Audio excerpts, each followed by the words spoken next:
Today we are fighting the lizard people. These people have done the best at fighting them, but we care about the warriors in particular, just like usual. Let's see, what DPS values do they have? Looks like they're going from mid 800s all the way up to about 1100, but I bet they're going to find a way to get that a bit higher. Let's check out how these guys have managed to do so much DPS so early in the phase. I bet it has something to do with cleave because two rogues were the top two DPS players, but let's peek the raid teams that our warrior heroes are in for these logs that we'll be investigating. I want to see, what is their gear looking like? What are their specs? Are they doing anything out of the ordinary? Compared to your raid group, I'm sure they are. But it's nothing too wild. You're going to really enjoy this one, I think. You're noticing probably that there's some cleaves being used in whirlwinds. I'd say those are some of the most enjoyable abilities to use as a warrior. And looking at the damage profile, you can see that, yeah, it looks like they're definitely getting chances to hit multiple targets. So that's going to be really exciting. I wonder how they're managing to pull that off. Let's dig into what their rotations look like, so we can see how the few of them that are definitely doing some form of cleave are pulling it off. First, let's get a little bit more information on the environments these guys are in. So we'll check out some of their raids, and most importantly, let's check out what their kill times are looking like. That's kind of wild how close most of them are. Somehow the first one's a little bit slower. That's also kind of interesting to me. And it could be a little encouraging for you in case you're not in, a 90-second kill group. Let's overlay some of these damage profiles for their raids really quick, get a little bit of an idea. Interesting. Kinda looks like, in this case, there actually is less overlap in the patterns than usual. Seems like the top few raids are way more top-heavy than the others, but what about their gear? What does that look like? Kind of looks like there's some dual-wield Fury here, and dual-wield Fury there, and a little bit more dual-wield Fury. It's nice how the first guy doesn't have a Flurry Axe, though, so in case you're not rich, you're still good. And then the last two, they got Epic Two-Handers. I wonder if they would all have used Epic Two-Handers if they had gotten them to drop. We can investigate that idea a little bit more later, too, but the gear doesn't look too hard to get generally. Now we can start stealing a few of their secrets. You notice that there's cleave damage here, which really does have the implication that they are cleaving. The second guy also has cleave damage. What about the third guy's damage profile? Ooh, some more cleave damage. I don't think they're cleaving one target, especially because they're using heroic strikes. But interestingly enough, number 4 doesn't appear to really use cleave, and number 5 doesn't either, which kind of makes me think that most people aren't tanking the boss in a way where they can actually cleave. Let's check their individual damage profiles. Yes, it does look like this guy is getting a good amount of damage with cleave. More with heroic strike. I imagine this means the bosses are moving around. We'll check the replay in a bit. Yet again, same kind of thing. Definitely getting the impression that the bosses are moving around and you're not necessarily always able to cleave. Kind of wondering, is there a way that you could pull off a sweeping strikes if you're using a two-hander?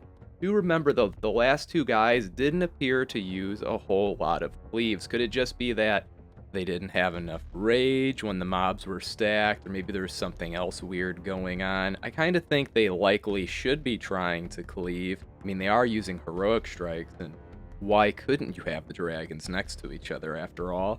Let's check the timeline. Pay attention to the start of them. I'm expecting we'll see heroic strikes at the beginning when there's only one dragon up, and then there'd be the other solo dragon up. The end of the fight, there's two dragons, and yeah, it does look like we go from almost just heroic strikes to mostly cleaves after we're a few seconds in.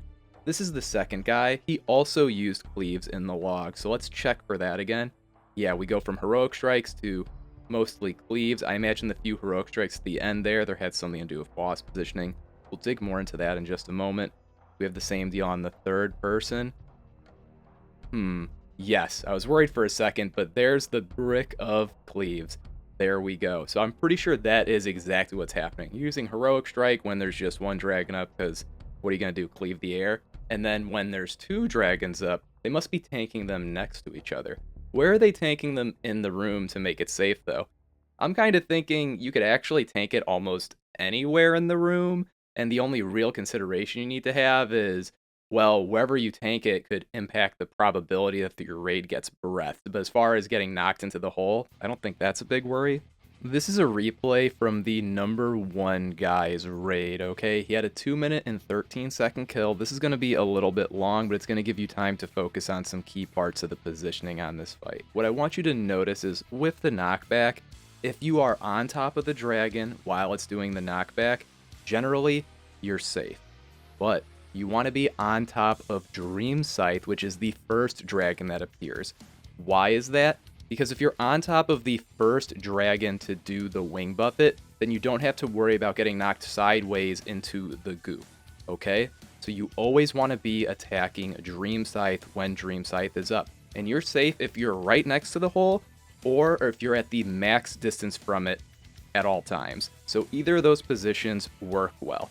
The way you'll get screwed on this fight is if you're at that inner ring. You see the one that kind of they're lined up on right now. If you're there during the wing buffet, that's how you get yourself knocked down the chute, and then you'll die and look really, really stupid. Now for the interesting part. They're about to have 2 dragons in, and then we're going to notice how they tank this way differently than most people do. They're going to stack the 2 drakes on top of each other, and they're really close to the middle of the room. Now, honestly, I don't think that it's super important where you have them together, but if you have them together and in the middle, then that means no matter where they run, at most you have to run a radius away. And you're going to notice that they're chasing after Dreamscythe when they're both up, because Dreamscythe does the first knockback. If you were to go to the other one, what would happen? Dreamscythe would knock you sideways and knock you into the goop. So you have to stay on Dreamscythe. So either what you want to do is run to the circle, like the middle of the circle, or chase Dreamscythe all the time. When you're chasing Dreamscythe, of course, you're going to get knocked back, and then you might have to reposition just a little bit before the other buffet happens. But you're going to have ample opportunities to cleave here. Let's check how much damage you're missing out on in the sim if you don't do this.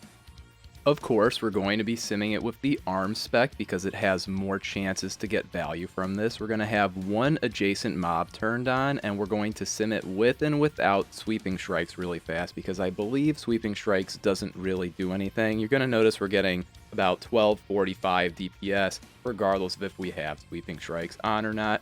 I could be wrong about this. And then for the rest of the test, I want to turn off everything other than Heroic Strike and Whirlwind, or Cleave and Whirlwind, just to simplify this a bit.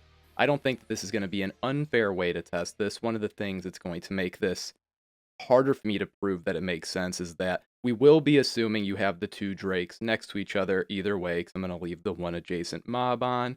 That way, if you go to your raid team and try to convince them this is going to up your DPS, you can be pretty confident that you're going to get, I don't know, at least 25% more DPS while on the drakes while they're stacked. Of course, this is not accounting for the portion of the fight where you're hitting Dreamscythe and Dreamscythe's about to do a buffet. You're doing single target during that portion of the fight, which explains why we saw Heroic Strikes getting used in the middle of the fight and not just cleaves after the first cleave happened, because you got to remember there are points where it's going to be single target still. Remember, for that sim, we didn't even get any value from sweeping strikes, and it'll be pretty easy to get full value because you'll know when the dragons are going to collapse on each other again. So it's not too crazy to me, the idea that you can get an enormous DPS increase on this, especially if you're going 2-hand arms. But remember, the 2 guys that were 2-hand arms in those logs actually weren't doing this. Kinda interesting stuff. I bet the reason why is it's just a team effort to agree on how you're going to do a boss, and if you want to convince your team to stack these dragons and do something differently, there's a high chance that someone will mess up if you convince them. When that happens, your goal is to make them comfortable trying it again. So you shouldn't be like this. Dude, like, yeah, you fell in the hole, that's your bad, don't do it next time. Their first reaction is going to be, the strat was bad, you got me killed, since I died, I couldn't parse, and it lowered your parse too because that made the kill time worse. And they'll be semi-right about that. So instead, let them tweak out for a second, and then be like, hey bro, like, nobody blames you, we did it different, and you like got a little unlucky, next time it'll probably be somebody else, but like 2 weeks from now, we'll do it right every time, we're gonna get straight 99s. You gotta be encouraging, because otherwise, you're setting yourself up for failure in the future. People hate feeling like they're the weak link. Make them not feel like the weak link when they mess up. or they're just not going to cooperate with you, and you can DPS the dragons one at a time forever, and you're going to hate it. Oh, and it's a shield time again. Click the stuff. Click the stuff. Tell your friends. Tell them I'm crazy. Or maybe use this as an excuse to be like, hey, somebody on YouTube said things. We should do the strat differently. I don't know.